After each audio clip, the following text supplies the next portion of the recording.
Empaths with little to no friends usually have these common traits. And if you've ever wondered why someone who feels so deeply, who cares so much, who would seemingly make the perfect friend, ends up sitting alone more often than not, this episode is going to answer that question in a way that might genuinely surprise you. Because the obvious assumption is wrong. People assume empaths are alone because something's wrong with them, because they're too sensitive, too much, too intense for normal friendships to survive. But the truth is almost the exact opposite. The empath isn't alone because she failed at connection. She's alone because she understood connection on a level most people never even attempt to reach. And that level is lonely territory. Stick with me, because by the end of this, you're going to recognize someone in your life. Maybe a sibling, a coworker, an old friend who slowly drifted, or maybe, just maybe, you're going to recognize yourself. Let's start with the most misunderstood trait first. Empaths tend to have very few friends, not because they can't connect, but because they refuse to fake connection. Most friendships, if we're honest, run on a kind of low-grade social autopilot. Small talk, surface-level updates, the performance of caring without the depth of actually caring. Most people are fine with this. It's efficient, it's comfortable, it doesn't ask too much of anyone. But an empath experiences that kind of interaction almost physically as static, as noise that doesn't match the channel they're tuned to. They can feel the gap between what someone is saying and what someone is actually feeling, and pretending not to notice that gap costs them energy that most people don't even know is being spent. So instead of collecting 20 surface-level friends, the empath quietly opts out of the performance altogether.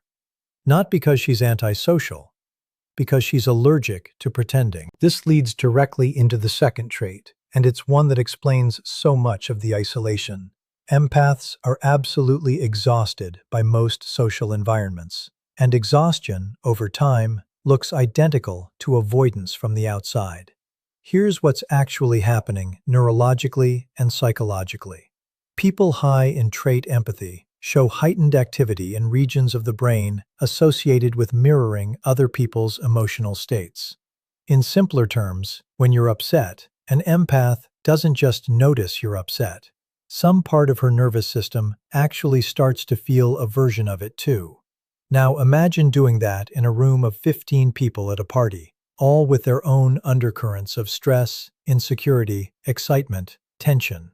A non-empath walks out of that party feeling normal. An empath walks out of that party feeling like she just absorbed everyone else's emotional residue and has to go home and somehow process all of it before she can even access her own feelings again. This is why so many empaths develop a reputation for flaking or being distant. They're not avoiding people because they don't care. They're avoiding overstimulation because their body has learned, through repeated exhaustion, that crowds cost more than they give back. Now here's where it gets psychologically deeper, and this is the part most people completely miss.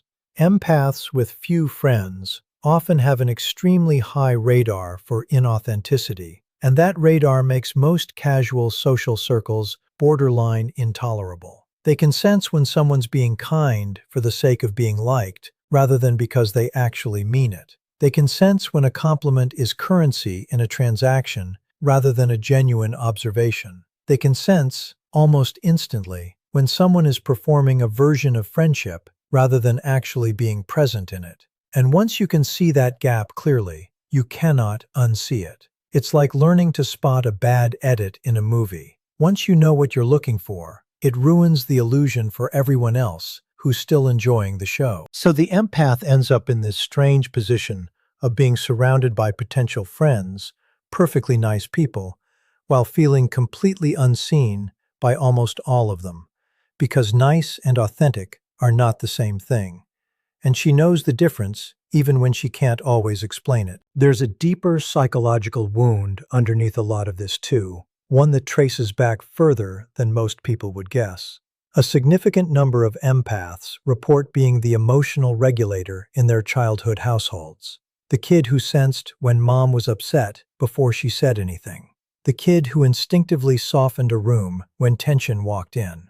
The kid who learned to read faces and tones the way other kids learned to read books. This isn't a gift that appeared out of nowhere.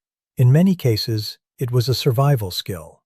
Children raised around emotionally unpredictable parents, including narcissistic parents, often develop hyper-attunement as a coping mechanism, because predicting and managing a parent's emotional state became necessary for safety, for peace, sometimes even for avoiding outright conflict. That child grows into an adult who is extraordinarily good at sensing what other people feel and extraordinarily underpracticed at simply existing in a relationship without managing someone else's emotional weather.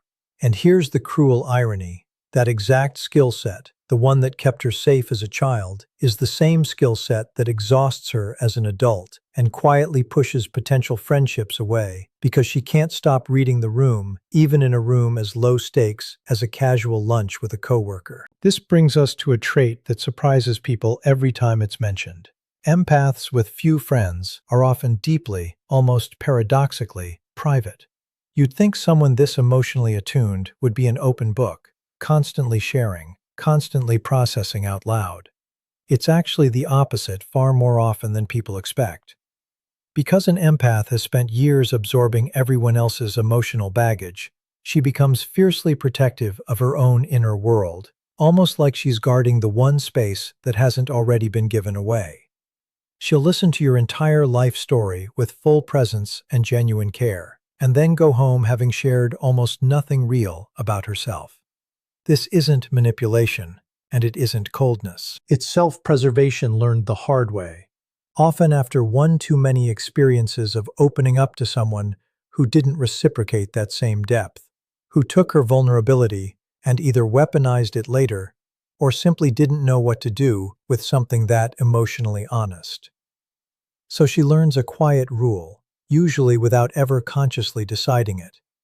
Give depth freely to others, but guard your own depth like it's the only currency you have left that no one's taken from you yet. And maybe the most painful trait of all, the one that ties everything together, is this. Empaths with little to no friends often have an incredibly accurate, almost uncomfortable sense of who actually wants to be around them versus who's just used to them being around.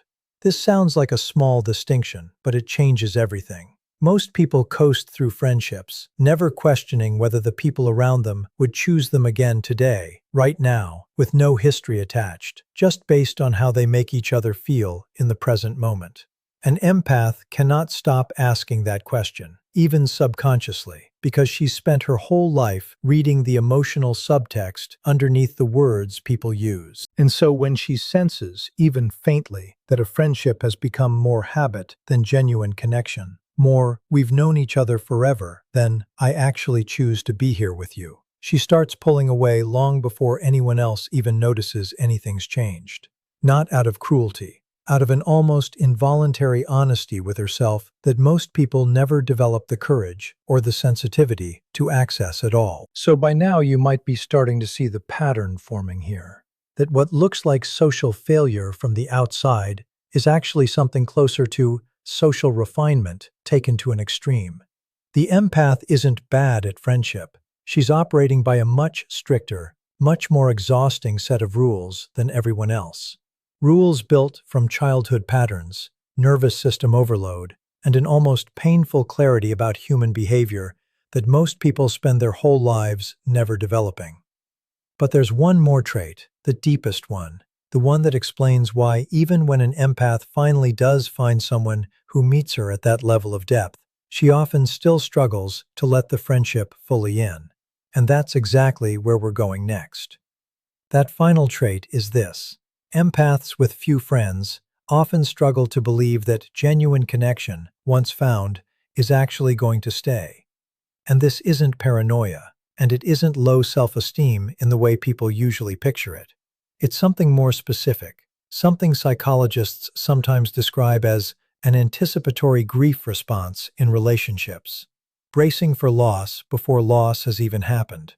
Because on some level, loss is what the pattern has taught her to expect.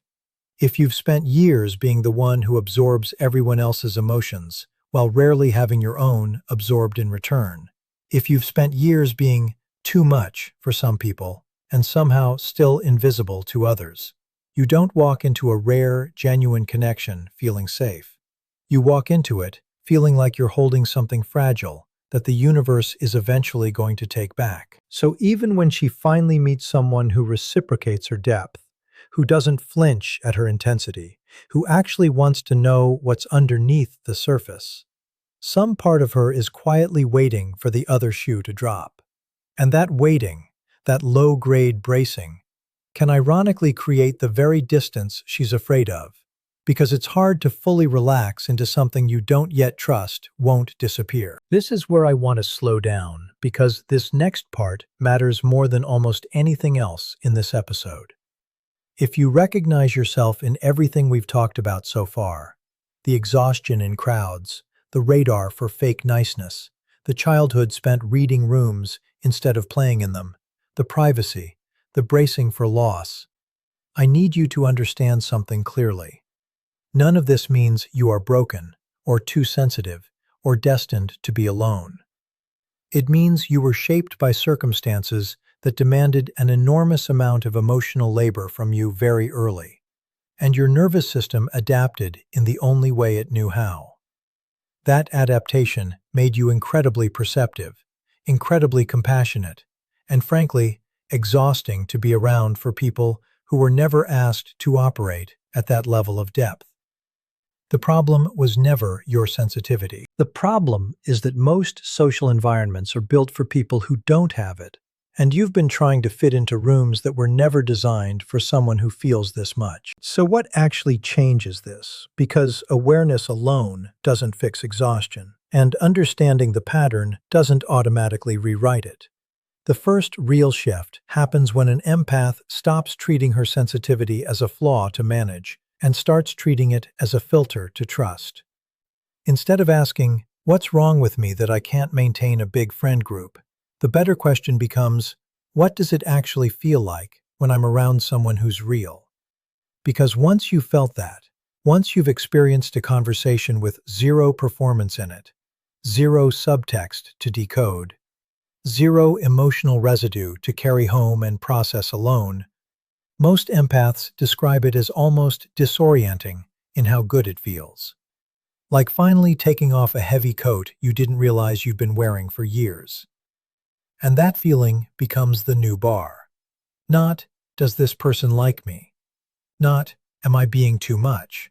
Just simply, "Does being around this person feel like rest, or does it feel like work?" That single distinction, applied honestly, will tell an empath almost everything she needs to know about who actually belongs in her life. There's also something important to say about the quality versus quantity question here, because society has trained almost everyone to measure social worth by numbers. How many friends? How many group chats? How many people show up to your birthday? Empaths who've made peace with having a small circle, sometimes a circle of one or two people, frequently report something that surprises everyone else. They're not lonely. They're selective. And those are not the same thing, even though the outside world treats them as identical.